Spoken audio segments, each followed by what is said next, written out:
Buenos días a todas y a todos. ¿Qué tal? Muy bien, encantado de poder compartir este rato con todos ustedes. Vamos a hablar de esa campaña que acaba de arrancar. No, en realidad la campaña arrancó hace ya bastante tiempo, fue una idea del año 2013. Empezamos a recibir ayudas públicas para poder ejecutarla en el año 2018, ayudas del Ministerio de Sanidad y Consumo, ahora también del Ministerio de Asuntos Exteriores, Unión Europea, Cooperación Internacional. Y durante todo el año 2019 venimos ejecutando distintas acciones, tanto de material impreso como audiovisual, en relación con estos 4 derechos, de los que creo que vamos a hablar un rato, ¿no? Sí, vamos a hablar un ratito. Vamos a hacerlo como quieras, porque tenemos tiempo suficiente para abordar los 4, pero el objetivo último es visibilizar esos derechos que están reconocidos por la legislación nacional e internacional. Pues es algo obvio que no se respetan. ¿Por qué habéis elegido esos 4 derechos? Porque nos han parecido que son puntos esenciales para que al final el que las personas mayores puedan tener reconocidos sus derechos exactamente igual que los demás son básicos y esenciales. Me voy a permitir una licencia un poco poética, ¿no? Y es intentar explicar a todos los oyentes lo que al final es el derecho, ¿no? Es decir, al final el derecho es como un gran iceberg, ¿no? Es decir, cuando yo voy sobre el mar veo una parte del hielo. Esas son las normas jurídicas, es lo que aprueban nuestros legisladores, es lo que luego ejecutan las administraciones. Pero lo que rompe el Titanic y lo que hace que el Titanic se hunda no es eso que yo veo. Lo que hace que rompa y que se destroce es todo lo que hay debajo del agua. Que es mucho más que lo que hay arriba. Y todo eso al final es lo que configura la moral social, es decir, las convicciones que las sociedades tienen respecto a las cosas, ¿no? Es decir, cuando la moral social va en contra de las normas, pues al final pues hay fricciones y las normas no se aplican. Cuando la moral social no respalda y apoya fuertemente las normas porque es sólida, pues entonces son frágiles las normas jurídicas, pasan a un segundo plano su aplicación. Cuando en definitiva la moral social no presiona, el fondo no presiona hacia arriba, pues al final hay muchos derechos que acaban siendo ineficaces, pues o porque no tienen presupuesto, o porque no hay herramientas para desarrollarlos, no se han desarrollado, o porque directamente hacen que la gente ni los conozca, y con lo cual lo que no se conoce no existe y por lo tanto no lo reivindico. Un derecho no deja de ser sino un cajón dentro del cual hay muchas facultades, muchas cosas que yo puedo hacer, y como yo puedo hacerla quiere decir que otros tienen obligaciones también respecto a mis derechos. Y por lo tanto muchas veces hay que divulgarlos, la gente tiene que ser conscientes de que los tiene. Porque has dicho algo importante, y es que lo que no se conoce no existe, y en parte imagino que cuando hablemos de estas 4 áreas, de estas 4 temáticas en las que habéis decidido centrar esta campaña de sensibilización, nos vamos a dar cuenta que son también una parte importante de los mayores los que tal vez no sepan, ¿no? Que tienen derecho, que tienen esos derechos reconocidos. Son 4 áreas, Juan José: participación, protección, no discriminación y acceso a recursos sociosanitarios. Como decíamos antes de saludarte, esenciales para hablar de calidad de vida, en este caso de las personas mayores. Exactamente. Es decir, ¿de qué me sirve que me digan que yo soy igual ante la ley, que yo, igual que cualquier ciudadano, puedo acceder a un servicio público, si luego resulta que en 100 kilómetros a la redonda de mi casa yo no puedo acceder para disfrutarlo o para usarlo, ¿no? Es decir, ¿de qué me sirve que me digan que yo tengo derechos como consumidor exactamente igual que cualquiera, si luego resulta que nadie tiene en cuenta que con mi edad mi vista es cansada y por lo tanto necesito la letra más grande? Y da igual que la letra sea diminuta, por lo tanto yo me entere o no me entere, es decir, de realmente qué es lo que pone en una etiqueta. ¿De qué sirve el que a mí me digan que yo soy una persona con mis plenos derechos y mis facultades si tolero que la sociedad, el entorno, mi propia familia muchas veces me trate como un crío, o trate de sustituir mi voluntad por la voluntad de terceros? Es decir, acabamos muchas veces en la dinámica diaria asumiendo cosas que están violando nuestros derechos y que debemos de ser conscientes conscientes de que se está produciendo una violación para plantarnos y decir, hasta aquí, basta, yo tengo derechos, tengo 65, tú tienes 30, aquel tiene 7, pero todos tenemos derechos que deben de ser garantizados. Derechos, además, que deben mantenerse hasta el último día. Por supuesto. Sí, hasta, por supuesto. Hasta el último día. No recuerdo que el artículo 10 de la Constitución diga que la dignidad de la persona acaba 16 años antes del fallecimiento de alguien, ¿no? O cuando uno esté enfermo. O cuando uno está enfermo, o cuando se encuentre en una situación de fragilidad y de vulnerabilidad. Precisamente vivir en un estado del bienestar hace presuponer que efectivamente el derecho nos ampara para en las situaciones en donde la persona no puede por sí misma valerse, el Estado va a estar ahí para sustituir y complementar las ayudas que necesitemos.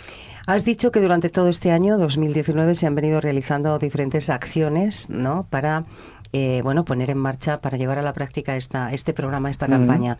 ¿Cuáles han sido esas acciones? Bueno, muchas, imagino, ¿no? Sí, han sido desde reuniones con profesionales, a través de revistas escritas, que hemos tratado de hacer llegar a todas las administraciones públicas, cargos públicos, personas con posibilidad de cambiar las cosas desde la perspectiva de la política legislativa. Nos hubiera gustado tener reuniones también con políticos, pero la verdad es que, y de eso mis oyentes saben tanto como yo, llevamos un tiempo que es francamente complicado, ¿no? Es decir, como para incluso a veces acabar de identificar dónde están los grupos de interés, ¿no? Como decimos en los proyectos, ¿no? Pero sí hemos tratado de hacer un trabajo incluso trasladando muchas partes de las iniciativas al debate europeo, ¿no? Es decir, ahora, el 22 de noviembre, en la propia Unión Europea presentamos con la Red Europea de Envejecimiento un documento en donde se ve clarísimamente en donde en toda Europa estamos dando a las personas mayores aquello que ellos no nos quieren y no nos demandan en las situaciones de fragilidad y vulnerabilidad, sobre todo cuando requieren atención residencial.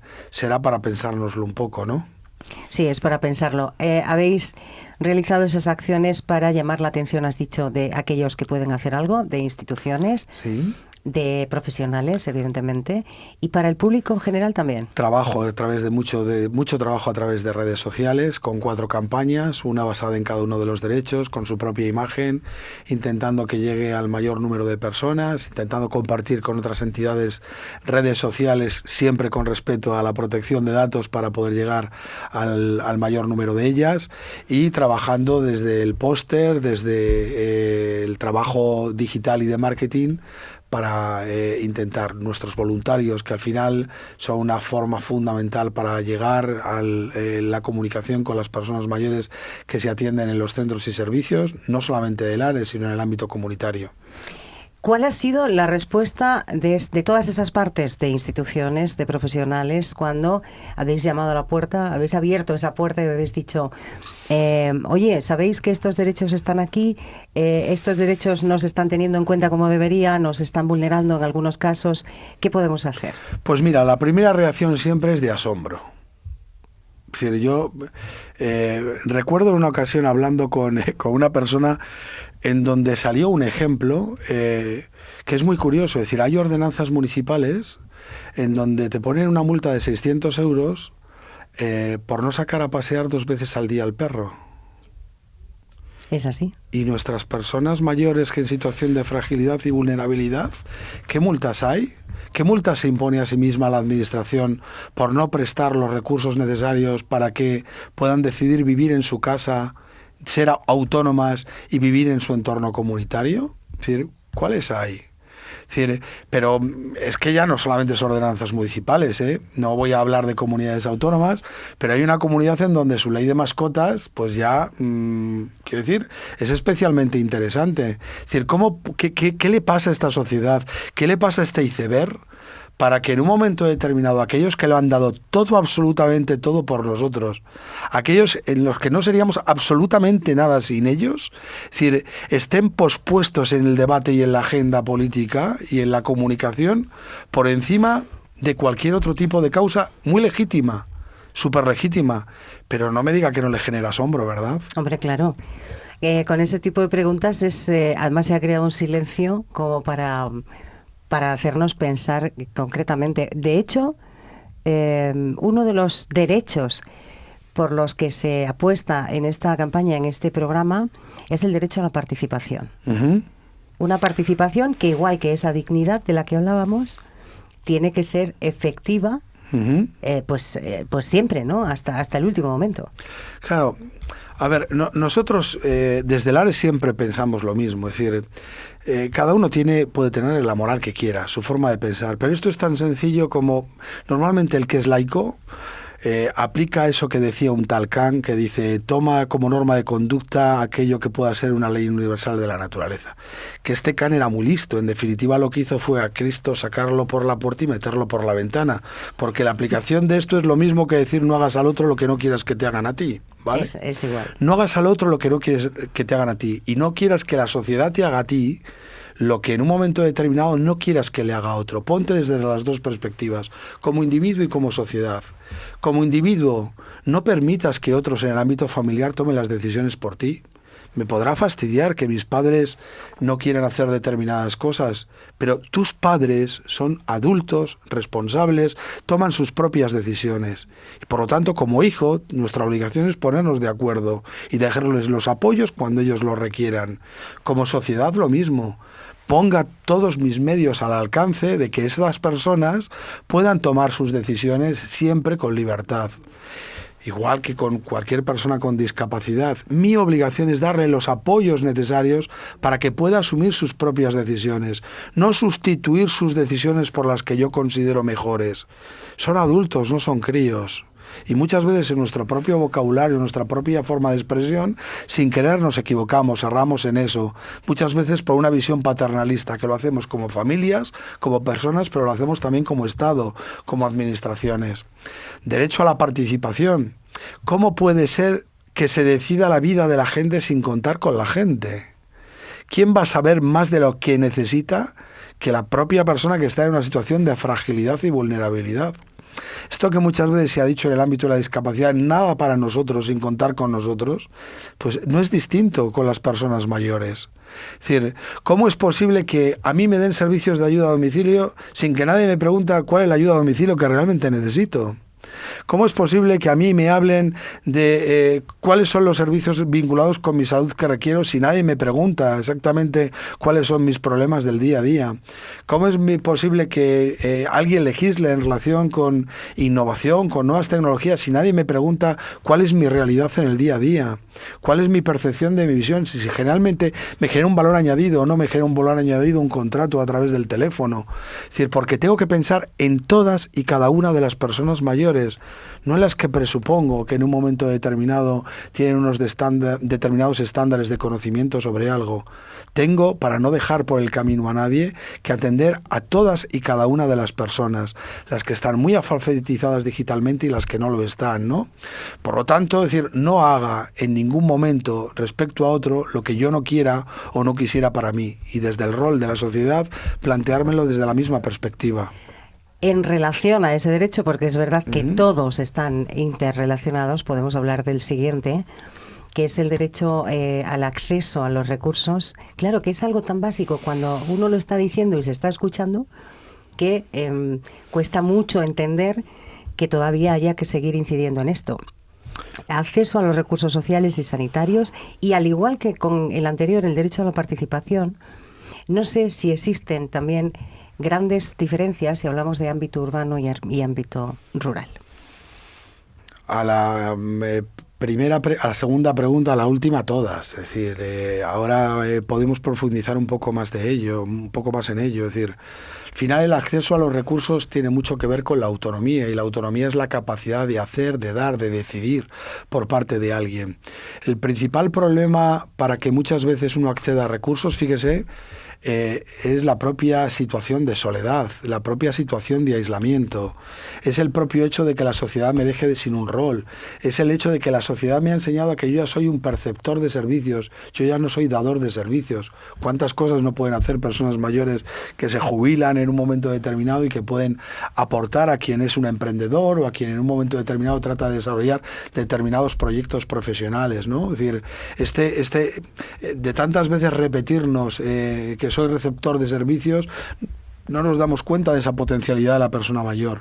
Si a esa situación de aislamiento le añadimos evidentemente, las limitaciones que vienen determinadas por el propio desarrollo de los servicios públicos, pues entonces ya el panorama es muy variopinto.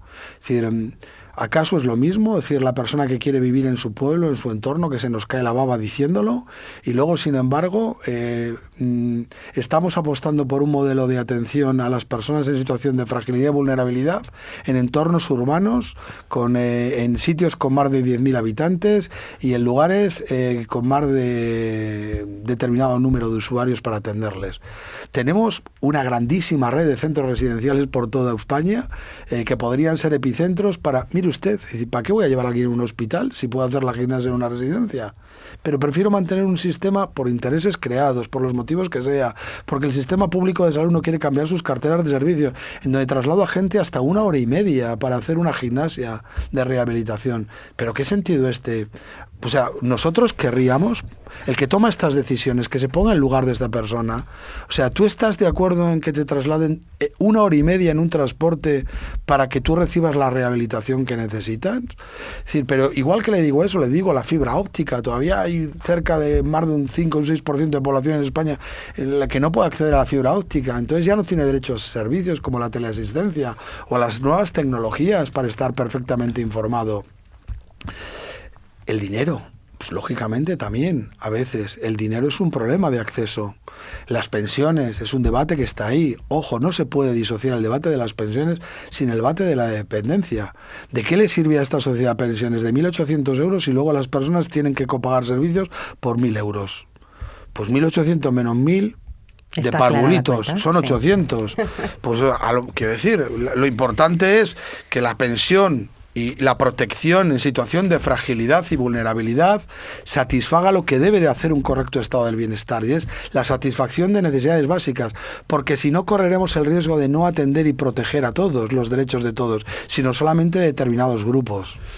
Estoy mirando el reloj porque, claro, íbamos a hablar unos 10 minutos, nos vamos a la media hora, pero es que esto da para mucho más. Entonces, yo creo que hemos abierto esa puerta, hemos mostrado a los oyentes en qué consiste básicamente esta campaña, hemos hablado de 2 de esos derechos y vamos a emplazar a Lares para el último programa del año, el programa de Nochevieja, para poder abordar los otros 2 y cerrar con la información que deben tener todos, que debemos tener todos, para, en definitiva, y escuchando al director general de Lares, una piensa, para romper estereotipos, para romper esas ideas que ya son muy caducas y acercarse a la realidad de los mayores hoy en nuestro país. Antes de terminar, aunque vamos muy mal de tiempo, yo quiero agradecer al secretario general de Lares, a Juan José García Ferrer, no solo que haya estado aquí, sino ese galardón que